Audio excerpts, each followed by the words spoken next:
Hello friends. आज हम बात करने वाले हैं पृथ्वीराज चौहान के बारे में। पृथ्वीराज चौहान के इतिहास के बारे में बात करें तो भारतीय इतिहास में एक बहुत ही अविस्मरणीय नाम है। चौहान वंश में जन्मे पृथ्वीराज आखिरी हिंदू शासक थे।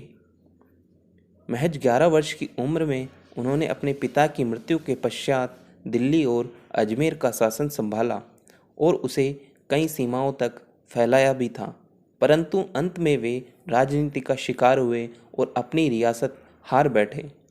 परंतु उनकी हार के बाद कोई हिंदू शासक उनकी कमी कभी भी पूरी नहीं कर पाया। पृथ्वीराज को राय पिथौरा की उपाधि भी दी जाती है। वे एक कुशल योद्धा थे। बचपन से ही युद्ध के अनेक गुण उन्होंने सीखे थे। बाल्यकाल से ही उन्होंने शब्द बेदी बाण विद्या का अभ्यास किया था। पृथ्वीराज चौहान का जन्म धरती के महान शासक का जन्म 1149 में हुआ था।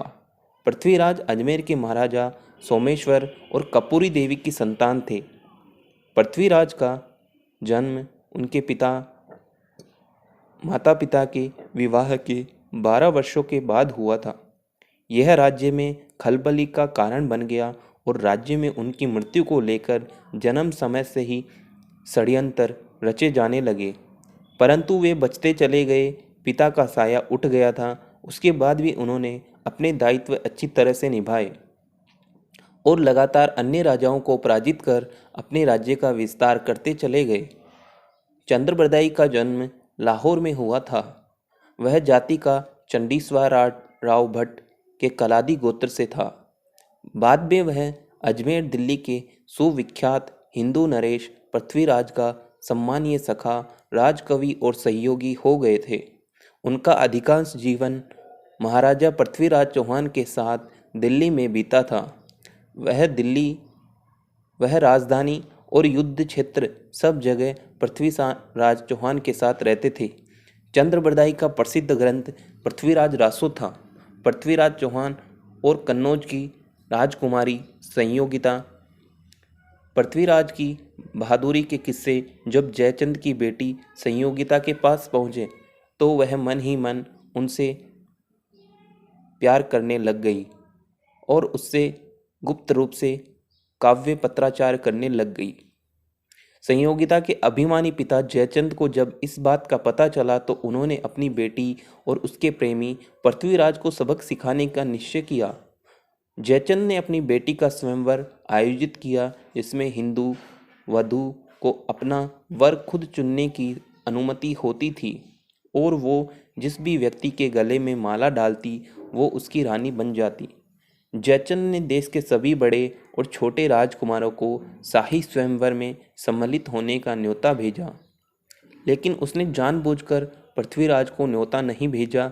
यही नहीं बल्कि पृथ्वीराज को बेइज्जत करने के लिए द्वारपालों के स्थान पर पृथ्वीराज की मूर्ति लगाई। पृथ्वीराज को जयचंद की इस सोची समझी चाल का पता चल गया और उसने अपनी प्रेमिका संयोगिता को पाने के लिए एक गुप्त योजना बनाई। स्वयंवर के दिन संयोगिता सभा में जमा हुए सभी राजकुमारों के पास से गुजरती हुई उसने सबको नज़रअंदाज करते हुए मुख्य द्वार तक पहुंची और उसने द्वारपाल बने पृथ्वीराज की मूर्ति के गले में हाथ डाल दिया। सभा में एकत्रित सभी लोग उसके इस फैसले को देखकर आश्चर्यचकित रह गए, क्योंकि उसने सभी राजकुमारों को लज्जित करते हुए एक निर्जीव मूर्ति का सम्मान किया। लेकिन जयचंद को अभी और झटके लगने बाकी थे। पृथ्वीराज उस मूर्ति के पीछे द्वारपाल के वेश में खड़े थे और उन्होंने धीरे से संयोगिता को उठाया और अपने घोड़े पर बिठा के बहुत ही तीव्र गति से अपनी राजधानी दिल्ली की तरफ चले गए। जयचंद और उसकी सेना ने उनका पीछा किया और परिणाम स्वरूप उन दोनों के बीच 1189 और 1190 में एक भीषण युद्ध हुआ, जिससे दोनों सेनाओं का काफ़ी ज़्यादा नुकसान हुआ। कहते हैं कि पृथ्वीराज की सेना बहुत ही विशालकाय थी, जिसमें 3 लाख सैनिक थे और 300 हाथी कहा जाता है कि उसकी सेना बहुत ही ज़्यादा संगठित थी, इसी कारण उन्होंने बहुत ही ज़्यादा युद्ध जीते और अपने राज्य का विस्तार करते चले गए।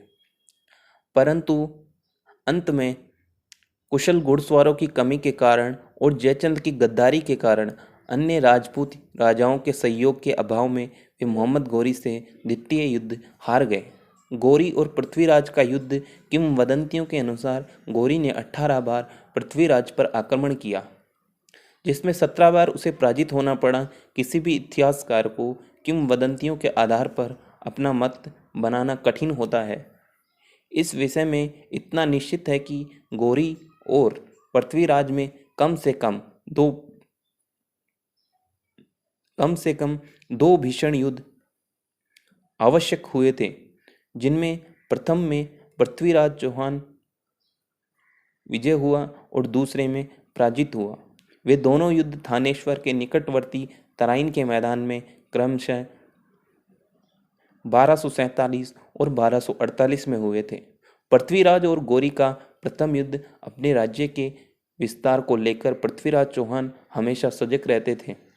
इस बार अपने विस्तार के लिए उन्होंने पंजाब को चुना था। इस समय संपूर्ण पंजाब पर मोहम्मद शाहबुद्दीन गौरी का शासन था। वह पंजाब के ही भटिंडा से अपने राज्य पर शासन करता था। गौरी से युद्ध किए बिना पंजाब पर शासन करना बेहद नामुमकिन था।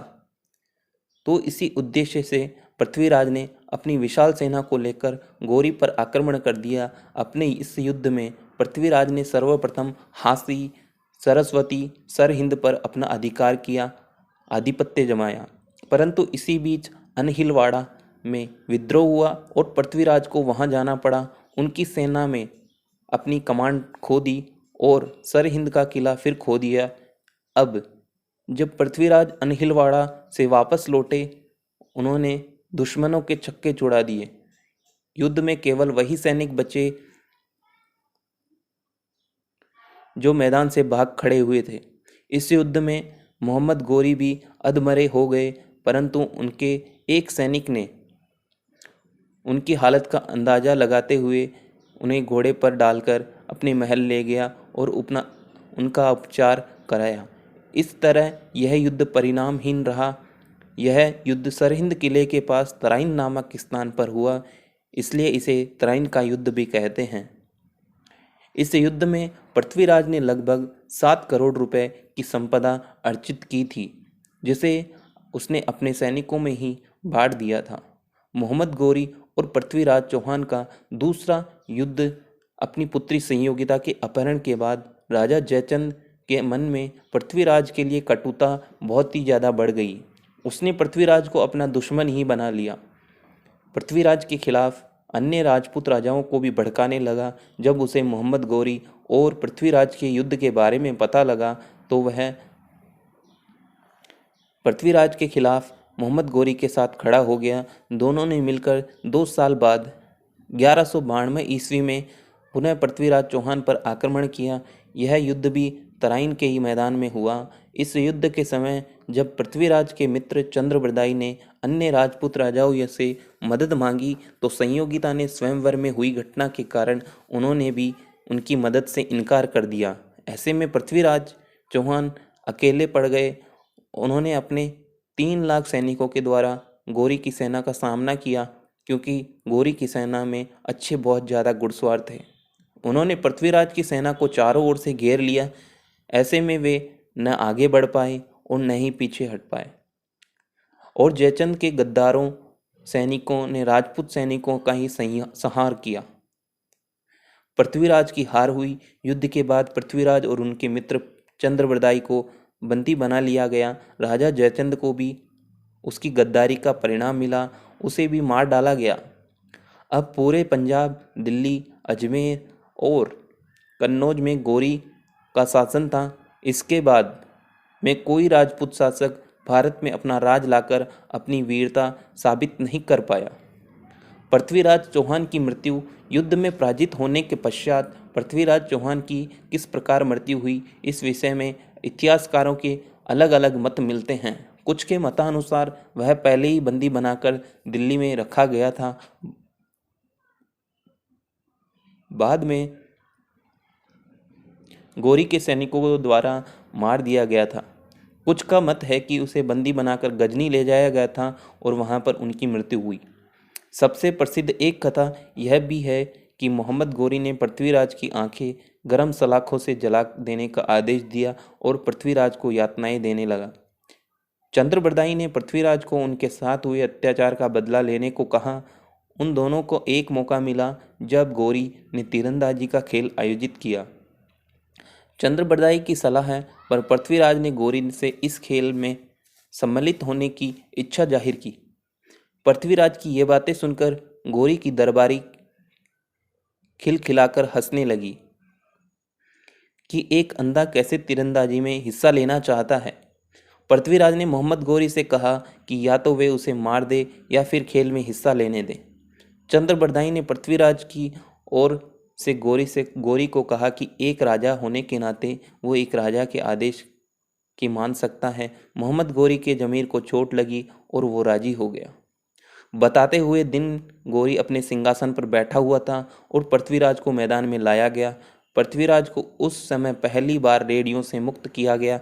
गौरी ने पृथ्वीराज को तीर चलाने का आदेश दिया, जिससे पृथ्वीराज को गौरी की दिशा में पता चल गया और चंद्रबरदाई ने बड़ी होशियारी से अपना दोहा पढ़ा। 4 बांस 24 गज अंगुल अष्टप्रमाण ता ऊपर सुल्तान मत चूको चौहान, जिससे पृथ्वीराज को गौरी की दूरी और ऊंचाई का भी पता चल गया। पृथ्वीराज के अचानक हमले ने गौरी को मौत के घाट उतार दिया और दिल्ली पर सबसे ज़्यादा समय तक राज करने वाला अंतिम हिंदू शासक को गौरी के मंत्रियों ने हत्या कर दी। उन्होंने पृथ्वीराज के शव को हिंदू रीति रिवाज के अनुसार क्रियाक्रम नहीं करने दिया। मोहम्मद गौरी की कब्र के नज़दीक उनके शव को दफना दिया गया।